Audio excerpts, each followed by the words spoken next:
Okay, session's closing.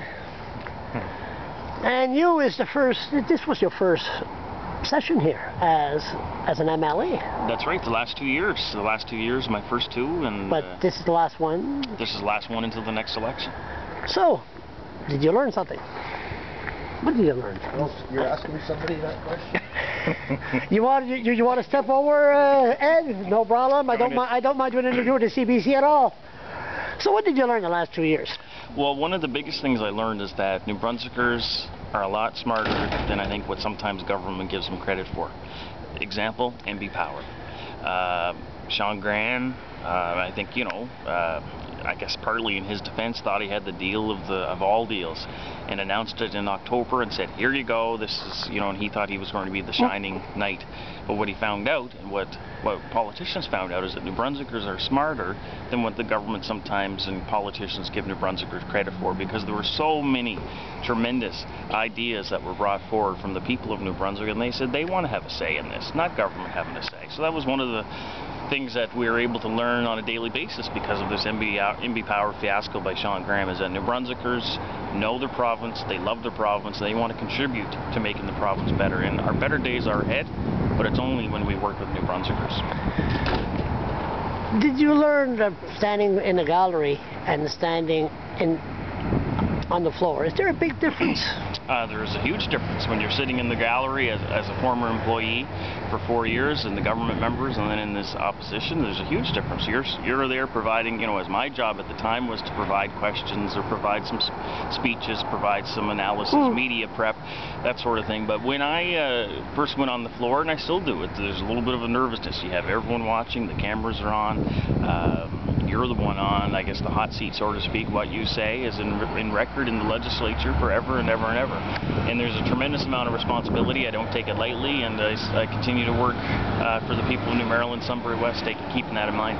You succeeded in bringing, I thought it was foolish at first, but during your election, that you succeeded in bringing the internet to light, and then the Premier grabbed it right after, right? Well, there you go. And it was an issue during the That's right. That's one of the good things they did. Okay. It was an issue in the by-election. I contributed to making it an issue. I knew it was an issue. I had dial-up myself. Human rights complaint. And it was a human rights issue, and it still is, that every New Brunswicker deserves to have equal access to high-speed internet.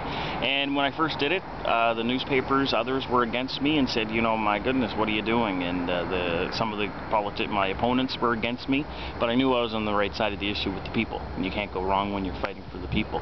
And so during that week of the by-election, the Premier announced that, oh yes, no, we will ensure 100% high speed.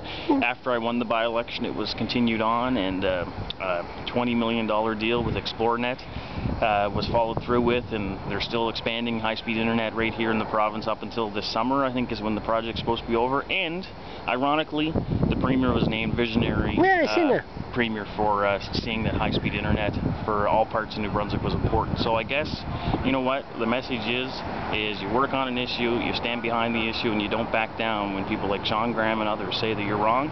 You're there to fight for people, and that's what I'll do and continue to do for the people of New Maryland, Sunbury West. What's the latest on the internet? Does everybody have it in your writing now? Have you heard complaints? What have you been hearing? Yes, technically everyone does have it 100%, and there's your traditional high-speed internet through Alliant and through Rogers, and then there's the wireless towers through ExploreNet, and that's good service as well. And then the other aspect that makes it 100% is satellite through ExploreNet and Bell Express View. And I've got mixed reviews from people about the satellite. Some people like it, some people still think it's slower than traditional high speed, but ultimately it is faster than dial-up. So there's still concerns there, and I'm still continuing to work on some of those issues to push for wireless towers and more expansion by Rogers and Alliant. But I think generally people are satisfied with the service that they're getting, but we can always continue to do more to make it better. And you're going to re-offer?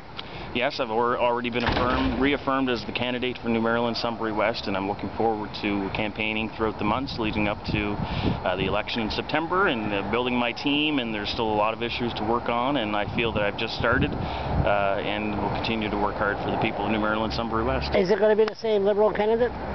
No. No? Do you know who it is? No, I don't know who's going to be the candidate, but whoever the opponent is, They're ready. Whoever the opponent is, I'm sure their intentions are to try to help people, and I guess it comes down to priorities and promises, and can you trust Sean Graham when he makes a promise at election time? And my answer is no. Always a pleasure to interview you and Jack. You and Judy. Thank you. Even you get us mixed up too, and I get us mixed up sometimes too. Thanks a lot, Jack. Thanks.